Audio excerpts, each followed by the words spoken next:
యోహాను సువార్త మొదటి అధ్యాయము. ఆదియందు వాక్యముండెను, వాక్యము దేవుని యొద్ద ఉండెను, వాక్యము దేవుడై ఉండెను. ఆయన ఆదియందు దేవుని యొద్ద ఉండెను. సమస్తమును ఆయన మూలముగా కలిగెను. కలిగి ఉన్నది ఏదియు ఆయన లేకుండా కలుగలేదు.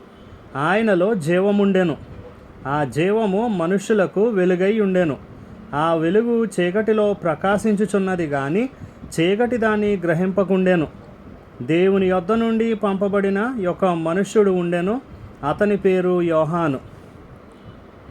అతని మూలముగా అందరూ విశ్వసించున్నట్లు అతడు ఆ వెలుగును గూర్చి సాక్ష్యమిచ్చుటకు సాక్షిగా వచ్చెను.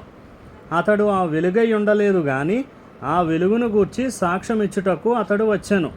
నిజమైన వెలుగు ఉండెను. అది లోకములోనికి వచ్చుచు ప్రతి మనుష్యుని వెలిగించుచున్నది. ఆయన లోకములో ఉండెను. లోకమాయన మూలముగా కలిగెను గాని లోకమాయనను తెలుసుకొనలేదు. ఆయన తన స్వకీయుల యొద్దకు వచ్చెను. ఆయన స్వకీయులు ఆయనను అంగీకరింపలేదు.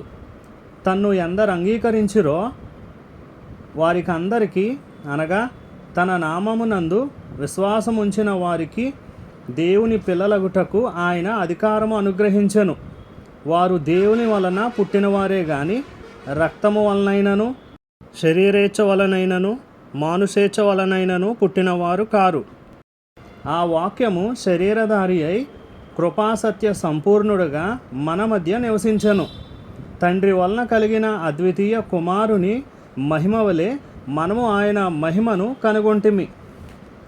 యోహాను ఆయనను గూర్చి సాక్ష్యమిచ్చుచు, నా వెనుక వచ్చేవాడు నాకంటే ప్రముఖుడు గనుక ఆయన నాకంటే ముందటివాడు ఆయననియు, నేను చెప్పినవాడు ఈయనే అనియు ఎలుగెత్తి చెప్పాను.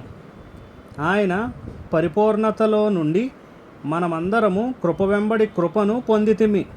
ధర్మశాస్త్రము మోషే ద్వారా అనుగ్రహింపబడెను. కృపయు సత్యమును యేసుక్రీస్తు ద్వారా కలిగెను. ఎవడును ఎప్పుడైనను దేవుని చూడలేదు. తండ్రి రొమ్ముననున్న అద్వితీయ కుమారుడే ఆయనను బయలుపరిచెను.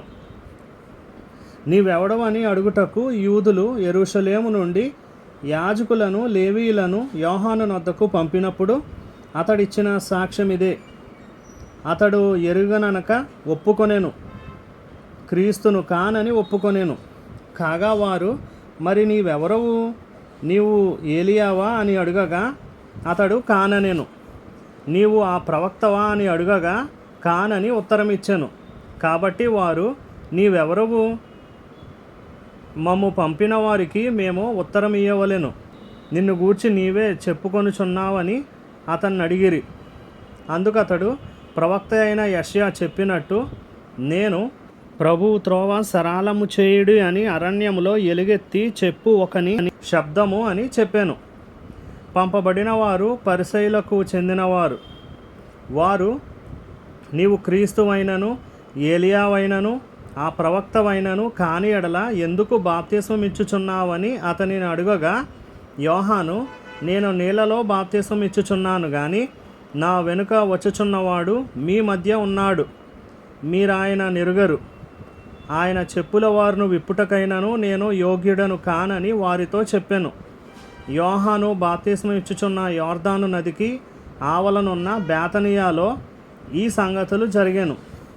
మరునాడు యోహాను యేసు తన యొద్దకు రాగా చూచి, ఇదిగో లోక పాపమును మోసుకొని పోవు దేవుని గొర్రెపిల్ల, నా వెనుక ఒక మనుష్యుడు వచ్చుచున్నాడు. ఆయన నాకంటే ప్రముఖుడు గనుక నాకంటే ముందటివాడు ఆయనని నేనెవరిని గూర్చి చెప్పితినో ఆయనే ఈయన. నేను ఆయనను ఎరుగనైతిని గాని ఆయన ఇశ్రాయేలుకు ప్రత్యక్షమగుటకు నేను నీళ్లలో బాప్తిస్మమిచ్చుచు వచ్చితినని చెప్పాను. మరియు యోహాను సాక్ష్యమిచ్చుచు, ఆత్మ పావురం వలె ఆకాశము నుండి దిగివచ్చుట చూచితిని. ఆ ఆత్మ ఆయన మీద నిలిచెను.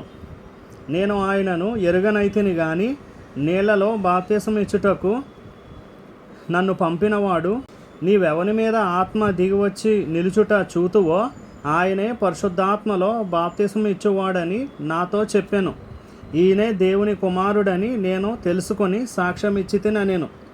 మరునాడు మరలా యోహానును అతని శిష్యులలో ఇద్దరును నిల్చుండగా అతడు నడుచుచున్న యేసు వైపు చూచి, ఇదిగో దేవుని గొర్రెపిల్ల అని చెప్పాను.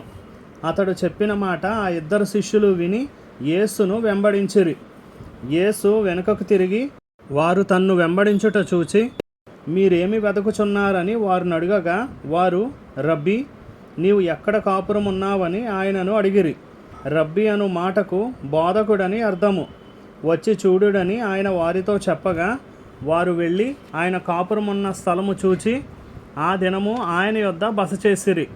అప్పుడు పగలు రమారమి 4 గంటల వేళ ఆయెను. యోహాను మాట విని ఆయనను వెంబడించిన ఇద్దరిలో ఒకడు సీమోను పేతురు యొక్క సహోదరుడైన అంద్రేయ.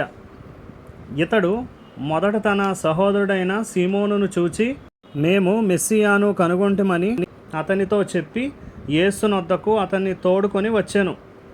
మెస్సియా అను మాటకు అభిషక్తుడని అర్థము. యేసు అతని వైపు చూచి, నీవు యోహాను కుమారుడువైన సీమోనువు, నీవు కేపా అనబడుదు అని చెప్పాను. కేపా అను మాటకు రాయి అని అర్థము. మర్నాడు ఆయన గలిలయకు వెళ్ళగోరి ఫిలిప్పును కనుగొని నన్ను వెంబడించుమని అతనితో చెప్పాను. ఫిలిప్పు బేత్సయిదా వాడు, అనగా అంద్రేయ, పేతురు అనువారి పట్టణపు కాపురస్తుడు. ఫిలిప్పు నతానియేలును కనుగొని ధర్మశాస్త్రంలో మోషేయు ప్రవక్తలను ఎవరిని గూర్చి వ్రాసిరో ఆయనను కనుగొంటిమి. ఆయన యోసేపు కుమారుడైన నజరేయుడగు యేసు అని అతనితో చెప్పాను. అందుకు నతానియేలు, నజరేతులో నుండి మంచిదేదైనా రాగలదా అని అతన్ని అడుగగా, వచ్చి చూడుమని ఫిలిప్పు అతనితో అనెను.